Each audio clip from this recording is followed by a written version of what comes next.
I found that nothing in life is worthwhile unless you take risks. Nothing. Nelson Mandela said, "There is no passion to be found playing small and settling for a life that's less than the one you're capable of living." Now, I'm sure in your experiences in school and applying to college and picking your major and deciding what you want to do with life, I'm sure people have told you to make sure you have something to fall back on. Make sure you got something to fall back on, honey. But I never understood that concept, having something to fall back on. If I'm going to fall, I don't want to fall back on anything. I want to fall forward. I figure at least this way I'll see what I'm going to hit. Without consistency, you'll never finish. So do what you feel passionate about. Take chances.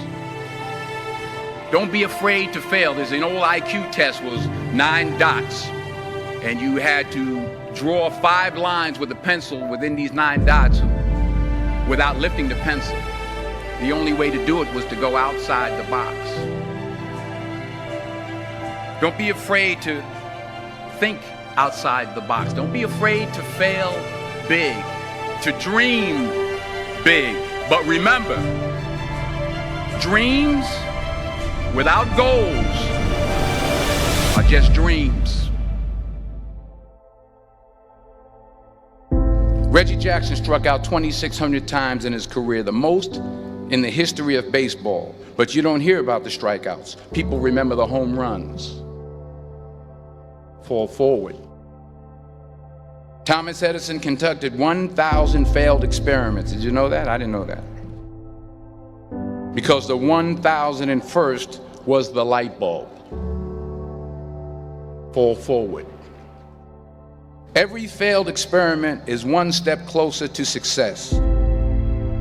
You've got to take risks, and I'm sure you've probably heard that before, but I want to talk to you about why that's so important. You will fail at some point in your life. Accept it. You will lose. You will embarrass yourself. You will suck at something. There's no doubt about it. And I know that's probably not a traditional message for a graduation ceremony, but hey, I'm telling you, embrace it, because it's inevitable.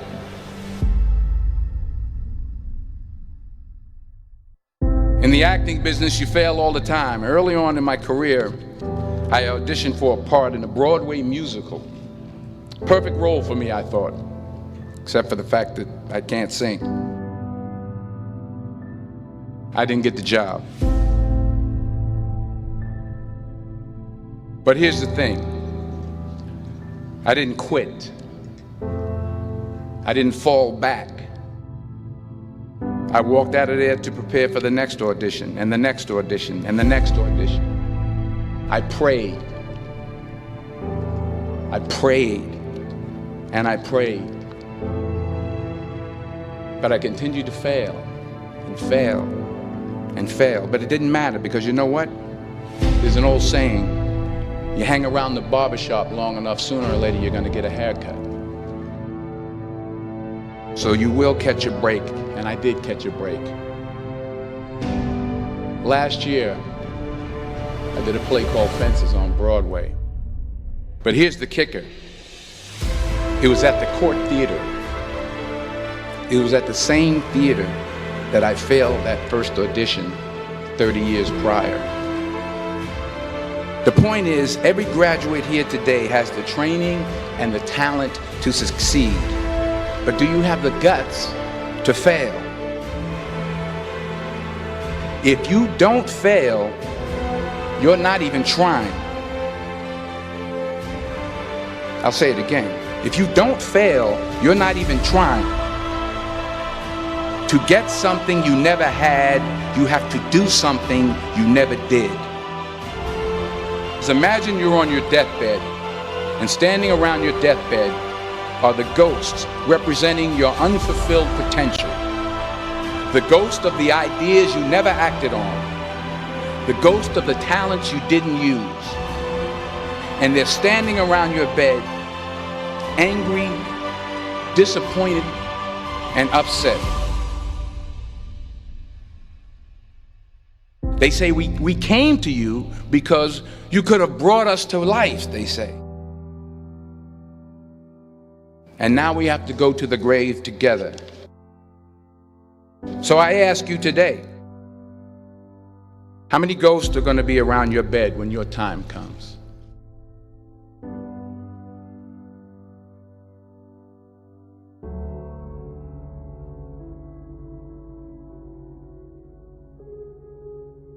I just got back from South Africa. It's a beautiful country, but there are places there with terrible poverty that need help.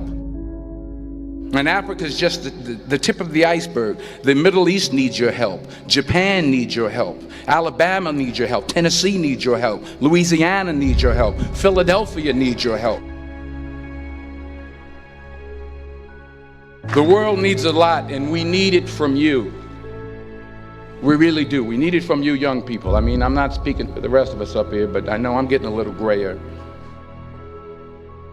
We need it from you, the young people, because remember this. You got to get out there.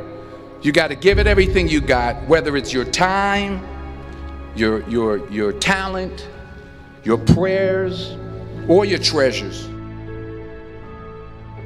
What are you going to do with what you have? I'm not talking about how much you have. Some of you are business majors, some of you are theologians, nurses, sociologists, some of you have money, some of you have patience, some of you have kindness, some of you have love, some of you have the gift of long suffering. Whatever it is, whatever your gift is, what are you going to do with what you have? All right, now here's my last point about failure. Sometimes it's the best way to figure out where you're going. Your life will never be a straight path. I began at Fordham University as a pre-med student. I took a course called cardiac morphogenesis. I couldn't read it, I couldn't say it, I sure couldn't pass it. So then I decided to go into pre-law, then journalism. And with no academic focus, my grades took off in their own direction. I was a 1.8 GPA. And the university very politely suggested that it might be better to take some time off. I was 20 years old. I was at my lowest point. And then one day, and I remember the exact day, March 27th, 1975, I was helping my mother in her beauty shop. My mother owned a beauty shop up in Mount Vernon. And there was this older woman who was considered one of the elders in the town. And I didn't know her personally, but I was looking in the mirror, and every time I looked at the mirror, I could see her behind me, and she was staring at me. She just kept looking at me. Every time I looked at her, she kept giving me these strange looks. So she finally took the dryer off her head and she said something I'll never forget. She said, "Young boy, I have a prophecy, a spiritual prophecy." She said, "You are going to travel the world and speak to millions of people." And in the years that followed, just as that woman prophesied, I have traveled the world and I have spoken to millions of people through my movies. Millions who up till this day couldn't see me, who up till this day I couldn't see while I was talking to them, and they couldn't see me, they could only see the movie. They couldn't see the real me. But I see you today, and I'm encouraged by what I see. And I'm strengthened by what I see. Because taking risk is not just about going for a job. It's also about knowing what you know and what you don't know. It's about being open to people and to ideas. The chances you take, the people you meet, the people you love, the faith that you have, that's what's going to define you.